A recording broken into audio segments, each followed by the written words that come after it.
Hello dear students, welcome to my channel. बेटा जी, pre board 10वीं कक्षा का काफ़ी जिलों में कंडक्ट हो चुका है, तो आज मैं मैथमेटिक्स स्टैंडर्ड वाले 10वीं कक्षा के बच्चों का मैथ्स का प्री बोर्ड का सॉल्यूशन करवा रही हूँ। जनवरी 2024 का प्री बोर्ड नंबर 2 का, जो कि आपको फाइनल के लिए भी हेल्प करेगा। इंस्ट्रक्शंस आपने प्रैक्टिस पेपर में भी देखी होंगी, वही सब है। तो सबसे पहले हम स्टार्ट करते हैं सेक्शन नंबर ए। 6, 9 और 15 का एलसीएम ज्ञात करें। LCM of 6, 9 and 15 is. कई बच्चे मुझे कहते हैं कि मैम दोनों मीडियम में अलग अलग बनाएं, तो बेटा ऐसा बिल्कुल भी पॉसिबल नहीं है। मैं जॉब भी करती हूँ, मैं बहुत टाइम निकाल कर आपके लिए लेक्चर अभी बना रही हूँ, तो आपको थोड़ा सा एडजस्टमेंट आपको भी करना पड़ेगा। और इतना कोई इंग्लिश ऐसा नहीं है कि आप इंग्लैंड में रह रहे हो कि इंग्लिश मीडियम वालों को हिंदी समझ नहीं आ रही और हिंदी वालों को इंग्लिश समझ में नहीं आ रही। मतलब आपको जस्ट सॉल्यूशन ही करना है और स्टेटमेंट मैं दोनों में आपको पढ़कर बता रही हूँ। तो मैथ्स में तो इतना कोई लैंग्वेज का रोल भी नहीं होता कि आपको बिल्कुल क्लियर ही ना हो कॉन्सेप्ट। तो हमें एलसीएम बताना है 6, 9 और 15 का। तो 6 के टुकड़े हो गए भाई 2 तिया 6, 9 के टुकड़े हो गए 3 3 जा 9 और 15 के टुकड़े हो गए 3 5 जा 15। एलसीएम यानी कि जो अपना लघुत्तम समापवर्तक है वो क्या होता है कि सभी फैक्टर्स की हाईएस्ट पावर। एक तो 2 है तो 2 तो एक ही बार आ रहा है, 3 इसमें एक बार आ रहा है, इसमें 2 बार, तो 3 को हम 2 बार लेंगे। और 5 भी यहाँ एक बार आ रहा है, तो 5 2 जा 10 और 3 3 जा 9, 90 आ जाएगा। 5 दूनी 10 और 3 तिया 9, 10 निम 90।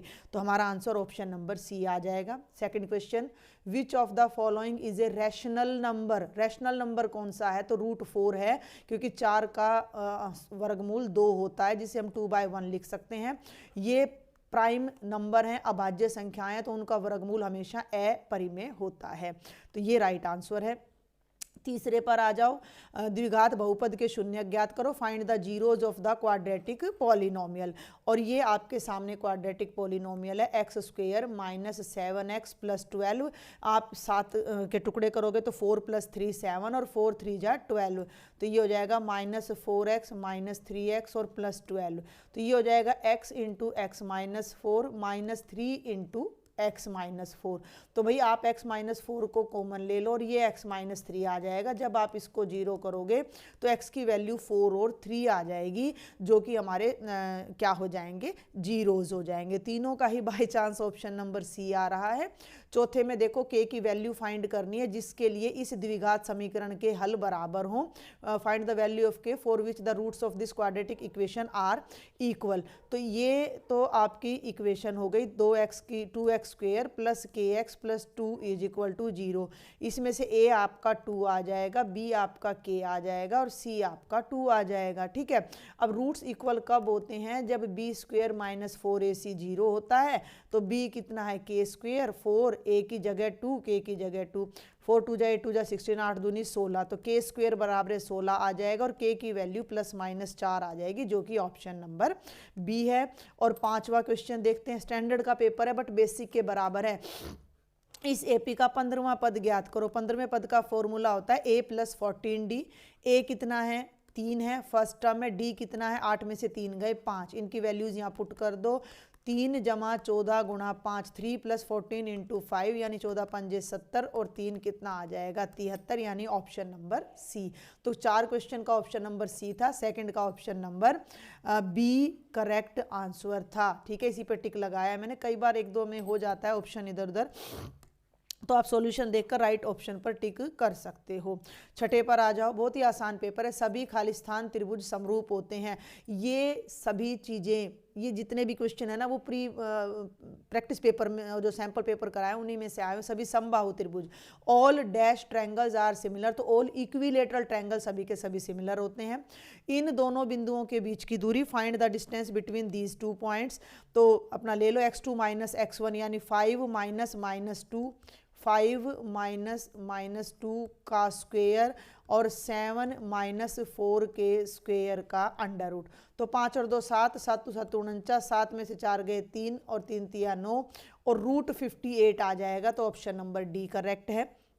ठीक है, अब चलते हैं क्वेश्चन नंबर 8 पर। इसमें तो कोई लैंग्वेज की ज़रूरत ही नहीं है, सीधा हम इसको अपना सॉल्व ही करेंगे।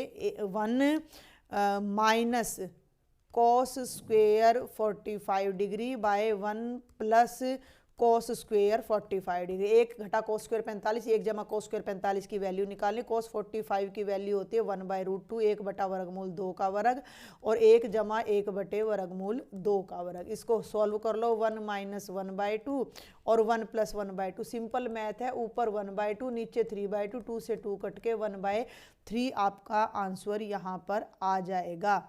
1/3 कहाँ गया? यस, ये रहा ऑप्शन नंबर बी। मुझे ऑप्शन दिखाने नीचे वाले पे नज़र चली गई मेरी। 7th पे आ जाओ, ये भी बहुत ही आसान है। क्वेश्चन नंबर 7 में आपको इसकी वैल्यू निकालनी है, तो 7 को कॉमन ले लो, तो ये बन जाएगा कोसिकेंट स्क्वेयर ए माइनस कोटेंजेंट स्क्वेयर ए, और कोसिकेंट स्क्वेयर ए माइनस कोटेंजेंट स्क्वेयर ए 1 होता है, तो 7 × 1 7 आ जाएगा, ऑप्शन नंबर डी। आइडेंटिटी याद है ना आपको, 1 + कोटेंजेंट स्क्वेयर ए = कोसिकेंट स्क्वेयर ए, तो इसका यूज हमने किया है। आगे बढ़ते हैं, ये अपना आ गया क्वेश्चन नंबर 9 मैंने करा दिया ना, देख लो करा दिया। 7 आंसर था। 10 पे आ जाओ, बहुत आसान पेपर है। कॉस ए 3/4 है तो टेंजेंट है, सेम पेपर मैंने करा रखा है, ये सभी क्वेश्चन हमने किए हुए हैं। कॉस ए 3/4 है तो साइन ए क्या होता है?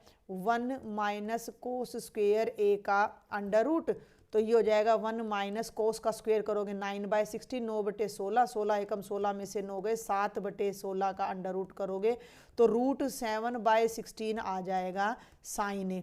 और अपना टेंजेंट ए क्या होता है? टेंजेंट होता है भाई sine A by cos A. Sine, अरे एक मिनट थोड़ी सी गड़बड़ कर दी हमने, यहाँ अंडर रूट लेंगे ना, तो 7 का तो अंडर रूट √7 आ जाएगा और 16 का अंडर रूट 4 आएगा, है ना। तो ये हो जाएगा √7/4, और कॉस ए की वैल्यू दे ही रखिए 3/4, 4 से 4 कैंसिल, और √7/3 ये हमारी टेंजेंट ए की वैल्यू आ जाएगी, ऑप्शन नंबर बी। 11वें पे आ जाओ, एक बिंदु ओ से वृत्त पर स्पर्श रेखा की लंबाई इतनी है और क्यू है ये, और केंद्र की दूरी इतनी है, तो वृत्त की त्रिज्या बताओ। फ्रॉम ए पॉइंट क्यू, ये सारा मैं इरेज कर रही हूँ अब यहाँ पर। From point Q the tangent, length of tangent to the circle, है ना। तो ये तो अपना सर्कल हो गया, सर्कल के बाहर ये एक पॉइंट क्यू हो गया, और क्यू से जब मैंने ये टेंजेंट खींचा तो इसकी जो लेंथ आ रही है, लंबाई आ रही है, वो 7 सेंटीमीटर। क्यू की केंद्र से दूरी, ये अपना सेंटर है ओ, तो ये जो डिस्टेंस है, ये बंदा बोल रहा है कि भैया ये 25 सेंटीमीटर है, और ये यहाँ पर मैंने डाल दिया परपेंडिकुलर, ठीक है। तो आपको ये क्या कह रहा है? वृत्त की त्रिज्या, तो ये रेडियस है, तो ये एक राइट एंगल ट्रायंगल बन गया। मान लो इसका नाम मैं पी रख दूं, तो ओपी क्या हो? एक राइट एंगल ट्रायंगल हो गया, एक समकोण त्रिभुज हो गया। समकोण त्रिभुज में क्या क्या होता है? कर्ण का वर्ग बराबर है आधार का वर्ग जमा लंब का। अब ये 90 का एंगल है, तो इसके सामने ये ओ क्यू तो अपना कर्ण है, हाइपोटेन्यूज है। O Q square = r² + 7 square. ये मैंने डायरेक्टली लिख दिया, ओ क्यू की जगह लिखोगे 25 का स्क्वेयर बराबर है r का स्क्वेयर जमा 7 का, 25 25 625 बराबर है r² जमा 49, 625 घटा 49 बराबर है r² आ जाएगा, और ये भाई 576 हो जाएगा अपना r², है ना। अच्छा, हाँ 576 हो जाएगा, और ये 24 का अंडर रूट, 24 इसका, ये 24 होता है इसका अंडर रूट, तो r की वैल्यू 24 आ जाएगी। और वैसे भी मैं एक बात आपको बताऊं कि इस क्वेश्चन को हमें करने की ज़रूरत नहीं थी। अगर आपने 8th 9th क्लास में अच्छे से अपना पढ़ा है तो 7, 24 और 25 ये अपना जो है ट्रायड होता है, पाइथागोरियन ट्रायड जिनको बोल देते हैं, कि ट्रिपलेट, पाइथागोरियन ट्रिपलेट होते हैं, कि ये तीन, जैसे 3, 4 और 5 है, इनको लेके ट्रायंगल बनाओगे तो राइट एंगल्ड बनेगा, इनको लेके ट्रायंगल बनाओगे तो राइट एंगल्ड बनेगा। तो वो अगर हमें पता है तो हम वर्बली भी इसके आंसर पे टिक कर सकते थे 24 सेंटीमीटर। ये भी मैंने इस टाइप का क्वेश्चन भी अपने प्रैक्टिस पेपर में अपने किया हुआ है। एक वृत्त की कितनी स्पर्श रेखाएं, देखो उसमें यह था कि एक वृत्त की कितनी समानांतर स्पर्श रेखाएं हो सकती है। अगर समानांतर की तो बात करें तो 2 ही हो सकती हैं, लेकिन कितनी हो सकती हैं? तो एक वृत्त पर इनफाइनाइट पॉइंट्स होते हैं, तो इनफाइनाइट ही टेंजेंट, इनफाइनाइट ही स्पर्श रेखाएं हो जाएंगी। अब आ जाओ क्वेश्चन नंबर 13 पर। 7 सेंटीमीटर त्रिज्या वाले वृत्त के त्रिज्याखंड का क्षेत्रफल ज्ञात करो, कोण 30 है। Find the area of sector, जिसका रेडियस कितना है? 7 है, एंगल कितना है? 30 डिग्री है। तो एरिया ऑफ सेक्टर होता है θ/360 × πr², 30/360 गुणा 22/7, और r का स्क्वायर करोगे तो 49। तो भैया 7 7 49, 0 से 0 कट गई, ये आ गया 12 और 2 छिक्के 12 और 11 और ये 77/6 सेंटीमीटर स्क्वेयर आ जाएगा, जो कि ऑप्शन नंबर ए है। आर त्रिज्या वाले वृत्त के कोण पी डिग्री वाले, अब देखो बिल्कुल पता नहीं पेपर किसने सेट किया, इतना आसान कर रखा है, ऊपर भी वही फॉर्मूला लग रहा है, नीचे भी वही लग रहा है, बस थोड़ी लैंग्वेज बदल गई कि अगर एंगल पी है और रेडियस कैपिटल आर है तो एरिया होना चाहिए था P by 360 into pi r square, लेकिन ऐसा कहीं नहीं है। इसको देखो, इसमें से 2 से ये 720 को काटोगे तो सेम आ जाएगा, तो ऑप्शन नंबर डी करेक्ट हो जाएगा।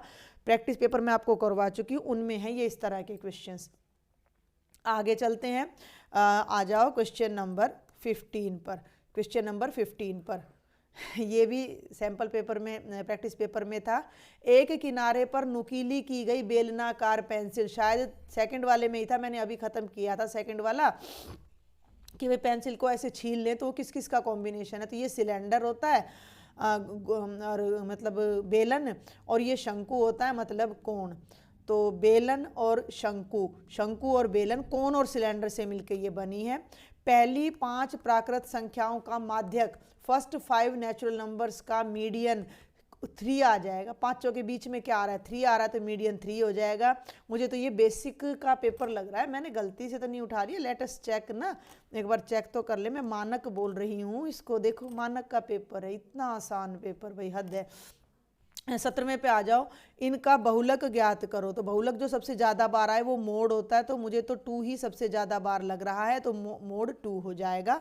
क्वेश्चन नंबर 18 पे आ जाओ। 1 से 30 तक एक संख्या चुनी जाती है और number is selected from 1 to 30, अभाज्य होने की क्या प्रायिकता है। तो 1 to 30 ये क्वेश्चन भी रिपीट हो चुका है, उसमें 1 से 27 था। 2 3 2 3 5 7 11 13 17 19 23 29 है ना, ये है। तो 1 2 3 4 5 6 7 8 9 10, तो भैया ये हो गई 10/30। 10 से 0 से 0 कट के प्रोबेबिलिटी हो जाएगी 1/3 यानी 1/3। और अब अपना सॉल्व करते हैं 2 लास्ट क्वेश्चन 1 मार्क के, जो कि अपने असर्शन रीजन है। पहले मैं हिंदी में बता देती हूँ। क्वेश्चन नंबर 19, वर्गमूल 5 एक अपरिमेय संख्या का उदाहरण है, सत्य है, ट्रू है। वर्गमूल 5 √5 इज, देखो ना नेक्स्ट पे भी ले चलती हूँ मैं, थोड़ा सा इसको जूम कर देती हूँ, इंग्लिश मीडियम वाले बच्चे देख लें भाई। √5 is an example of an irrational number, true. The square root of all positive integers are irrational, no, ये बिल्कुल फॉल्स है। मान लो मैं 4 पॉजिटिव इंटीजर और 4 का रूट लेती हूँ तो 2 आता है, तो वो इरेशनल नहीं है। तो पहला ट्रू है, दूसरा फॉल्स है, तो ऑप्शन नंबर सी। तो 19th का आंसर सी आ जाएगा। हिंदी मीडियम वाले बच्चे देख लो, ये तो सत्य है, सभी धनात्मक पूर्णांकों के वर्गमूल अपरिमेय होते हैं, गलत। 4 का वर्गमूल करोगे तो अपरिमेय नहीं होता, परिमेय होता है, तो ये गलत है, असत्य है। तो आपका जो सही आंसर है वो ऑप्शन नंबर सी है। 20वें पे आ जाओ, पहले हिंदी मीडियम में देखो। बिंदु -2,0 x अक्ष पर स्थित है, बिल्कुल सही है, ये -1 है और ये -2 है, तो इसके जो कोऑर्डिनेट्स लोगे तो वो -2,0 आएंगे। x अक्ष पर किसी भी बिंदु का y निर्देशांक 0 होता है, ये भी ट्रू है, ये भी ट्रू है, और ये इसकी सही एक्सप्लेनेशन कर रहा है, तो ए आ जाएगा। अब इंग्लिश मीडियम पे आ जाओ कि ये पॉइंट एक्स एक्सिस पे लाई करता है -20, the y coordinate of the point on x axis is 0, ये भी ट्रू है, ये भी ट्रू है, and reason is the correct explanation of assertion. तो option number A is the correct option. तो बहुत ही आसान सा ये हमारा सेक्शन नंबर ए था। अब जल्दी से हम सेक्शन नंबर बी पर आ जाते हैं। 2 नंबर के क्वेश्चन है। Solve the following pair of linear equations, 21वां क्वेश्चन है, ध्यान से देखेंगे। इसमें हम क्या करेंगे कि एलसीएम ले लेंगे, मैं डायरेक्ट एलसीएम ले रही हूँ। 6 एलसीएम आएगा, 2 से डिवाइड करेंगे 3, 3 3 जा 9x, इसको करेंगे 3 दूनी 6 -10y, और इज इक्वल टू -2 था, तो 2 को 6 को राइट में ले जाओ, तो 9x -10y is equal to -12। बच्चे ये मेरी पहली इक्वेशन बन जाएगी। और इसमें जब आप 6 एलसीएम लोगे, यहाँ पर ध्यान देना, तो 3 दूनी 6, 2x 2 तिया 6, 3y बराबर है 13, तो 2x घटा 3y बराबर है 13, ये आ गया नंबर 2। ठीक है, अब इनको आप अपना सॉल्व करोगे। किस मेथड से सॉल्व करें, तो मल्टीप्लाई तो दोनों को करना पड़ेगा, एलिमिनेशन ही बेस्ट रहेगा। यहाँ मैंने इक्वेशंस ले ली हैं और अब मैं डायरेक्ट कराऊंगी पहले को 3 से मल्टीप्लाई कर दो और दूसरे को 10 से। 3 9 जा 20, आपकी मर्जी है। मैंने क्या किया, मैं y वाला कोऑर्डिनेट इक्वल कर रही हूँ। 30y 12 3 36, 12 3 जा 36, 10 से तो 10 2 जा 20, 3 को करेंगे 10 से तो 30y और इसको करेंगे तो 130। Change the sign, plus plus minus cancel हो गया और भैया ये आ गया 47x इज इक्वल टू 6, 3 और 3 6 और 1 आ जाएगा। तो x की वैल्यू आ जाएगी -166/47। ठीक है, इस वैल्यू को अब हम यहाँ पर कहीं पर पुट कर देते हैं। सेकंड इक्वेशन में मैं पुट करके दिखाती हूँ आपको। तो 2 इंटू -160, इतना लंबा आना नहीं चाहिए था, कुछ यहाँ पर गड़बड़ है स्टेटमेंट में। तो भाई वो तो आपको क्या कर सकते हैं हम, 2 छिक्के 12 और 1 13, 2 एकम 2 और 1 3 है ना, 2 छिक्के 12, 2 छिक्के 12 13, 2 3, ठीक है। -347 332/47 -3y इज इक्वल टू 13। इस 3y को तो राइट साइड में ले जाओ और -332/47 और ये आ जाएगा माइनस का 13/1 इज इक्वल टू प्लस का 3y। तो ये 47 आया, माइनस का 332, 13 सत्ते 91 ना, हाँ 9 और 13 चौकू 52 और 9 61, तो ये 611 आया इज इक्वल टू 3y।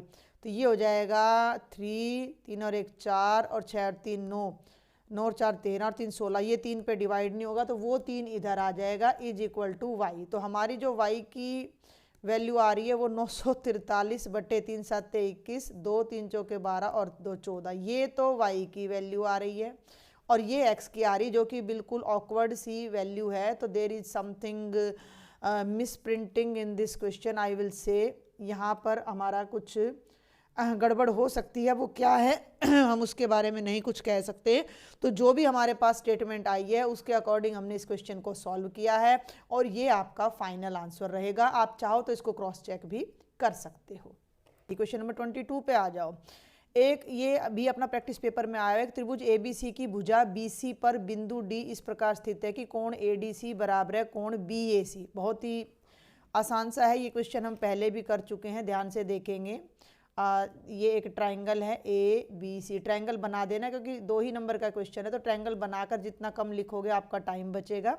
इस पर कहीं कोई पॉइंट है D सच दैट, अब मेरी बात को सुनना, कि एंगल ADC ये हम ऐसे मिलाएंगे तो ये वाला एंगल ADC, ठीक है, और एंगल BAC और ये वाला एंगल BAC, भाई ये दोनों एंगल्स इक्वल हैं।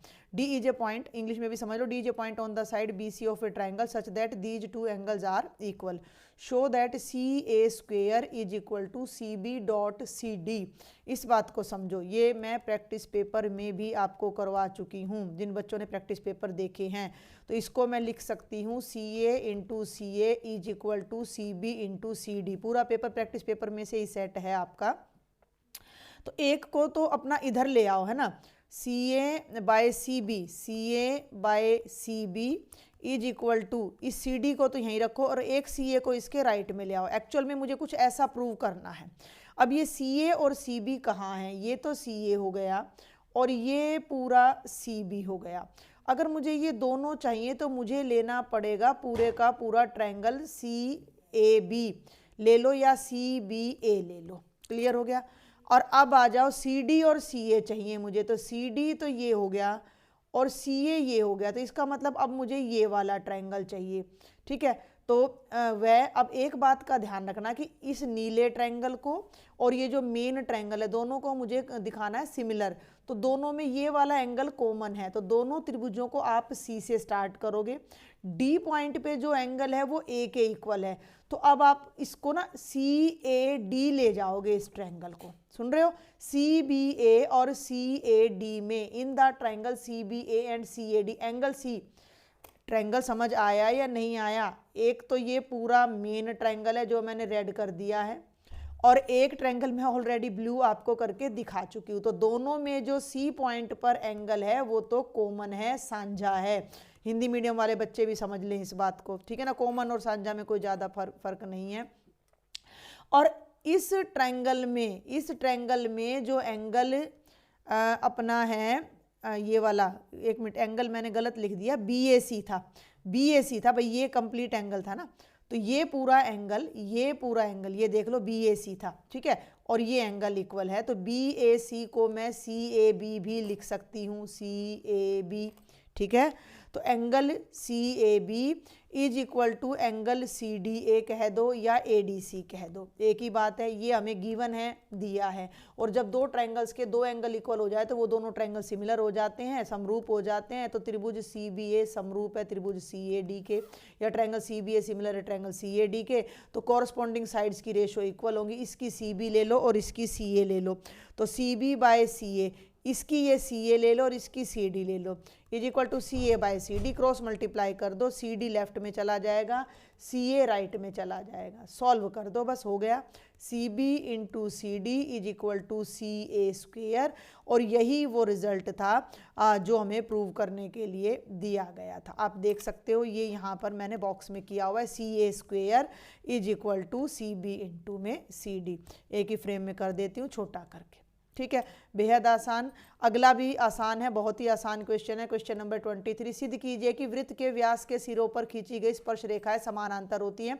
Prove that tangents drawn at the ends of a diameter of a circle are parallel. मैं इसका प्रूफ लिखूंगी नहीं, आप खुद लिख लीजिएगा। मान लिया ये एक सर्कल है, O इसका सेंटर है and AB is the diameter. B point पर एक टेंजेंट खींचा गया है PQ, और भाई A पॉइंट पर एक टेंजेंट खींचा गया है RS, ठीक है। आपने क्या शो करना है कि PQ और RS अपने पैरेलल हैं। तो अब आप मेरी बात सुनो, O सेंटर है, बहुत आसान सा प्रूफ दे रही हूँ, तो OB रेडियस है, और रेडियस पर जो टेंजेंट जाता है वो उसके साथ 90 का एंगल बनाता है, तो आप लिखोगे एंगल OBQ इज 90 डिग्री। अब ये भी OA भी रेडियस है, कलर चेंज कर सकते हो आप यहाँ पर कि OA रेडियस है और ये एक टेंजेंट है, तो ये वाला एंगल 90, ऊपर वाला नहीं ले रही मैं, अब मैं ले रही हूँ एंगल OAR 90 है। अब एक बहुत सिंपल सा रिजल्ट है कि अगर किन्हीं दो लाइंस को, चाहे वो पैरेलल हो या ना हो, कोई ट्रांसवर्सल कट करती है तो अल्टरनेट एंगल तो बनेंगे, लेकिन अगर वो अल्टरनेट एंगल, अगर वो एकांतर कोण बराबर हो जाते हैं तो वो जो दो लाइन थी वो समानांतर हो जाती है, पैरेलल हो जाती है। अब आप यहाँ देखो कि RS और PQ को जो है एक तिर्यक रेखा, एक ट्रांसवर्सल लाइन AB कट कर रही है, और ये दोनों एंगल्स कौन से एंगल हैं? अल्टरनेट एंगल हैं, अंतः एकांतर कोण है। तो एंगल OAR, क्योंकि बिकॉज एंगल OAR और एंगल OBQ दोनों इक्वल आ रहे हैं, जो कि अल्टरनेट इंटीरियर एंगल हैं, अल्टरनेट इंटीरियर एंगल है, अंतः एकांतर कोण है। इसका सीधा सा मतलब हो जाएगा कि जो PQ लाइन है वो RS के क्या है? पैरेलल है, यानी कि अगर हम किसी डायमीटर के एंड पॉइंट्स पर अपना टेंजेंट ड्रॉ करेंगे तो वो क्या आ जाएंगे? पैरेलल आ जाएंगे। 24 पे आ जाओ। फाइंड द वैल्यू, निम्नलिखित का मान ज्ञात करें। 3 कोटेंजेंट स्क्वायर 45, यहीं कर रही हूँ, कोटेंजेंट 45 1 होता है तो 1 का स्क्वायर, 2 cos स्क्वायर 30, cos 30 की वैल्यू √3/2 होती है, और माइनस साइन स्क्वायर 60, तो साइन 60 की वैल्यू भी √3/2 होती है। बस सॉल्व कर दो। 1 का स्क्वायर 1 होता है, 3 से गुणा करोगे 3 आएगा, प्लस 2 इसका स्क्वायर करो तो ब्रैकेट में 3/4 आएगा, और इसका स्क्वायर करो तो 3/4 आएगा, 2 दूनी 4, ये आ गया 3। बल्कि ऐसा करो ना, देखो मैं तुम्हें एक शॉर्ट ट्रिक बताती हूँ। अब ये कई बार हमें कट नहीं करना चाहिए, इसको तो 3 रखो, इसको ऊपर मल्टीप्लाई कर दो, 3 दूनी 6/4 माइनस 3/4। अब इन दोनों के लिए हमें कोई LCM नहीं लेना, हम डायरेक्ट लिख देंगे, ऊपर वाले 6 में से 3 को माइनस करेंगे, 3/4। अब LCM लेंगे, 4 3 12 जमा 3/4, यानी कि ये आपका 15/4 आ जाएगा।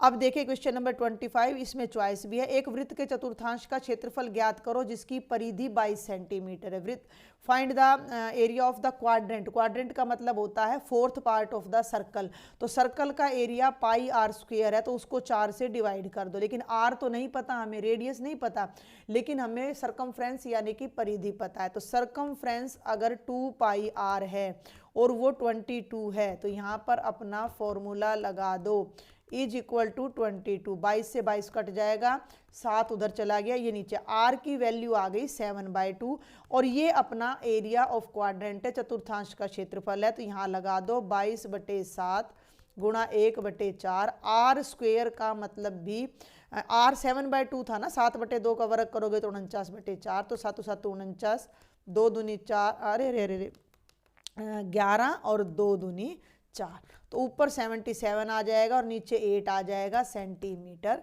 स्क्वेयर। ये हमारा एरिया आ जाएगा क्वाड्रेंट का। और अब इसी सेक्शन का ये लास्ट क्वेश्चन है, ये भी हमारे प्रैक्टिस पेपर में आ चुका है।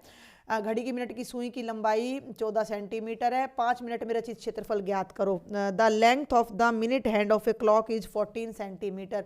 Find the area swept by clock hand in 5 by minute hand in 5 minutes. 5 minute में जो उसने एरिया कवर करा। 12 पे सुई है, एक सिंपल सी बात है, ये मिनट की सुई है जो कि 14 सेंटीमीटर, तो ये सर्कुलर पाथ पे घूमती है हमेशा, तो अपना जो रेडियस है वो 14 हो जाएगा। अब एक सिंपल सी बात है कि अगर 3 पे आएगी तो 15 मिनट में ये 90 का एंगल कवर करेगी, तो 5 मिनट में कितना एंगल कवर करेगी? 90 का तीसरा हिस्सा 30 डिग्री, यानी थीटा हो जाएगा 30। समझ रहे हो मेरी बात को भाई? ये 1 है।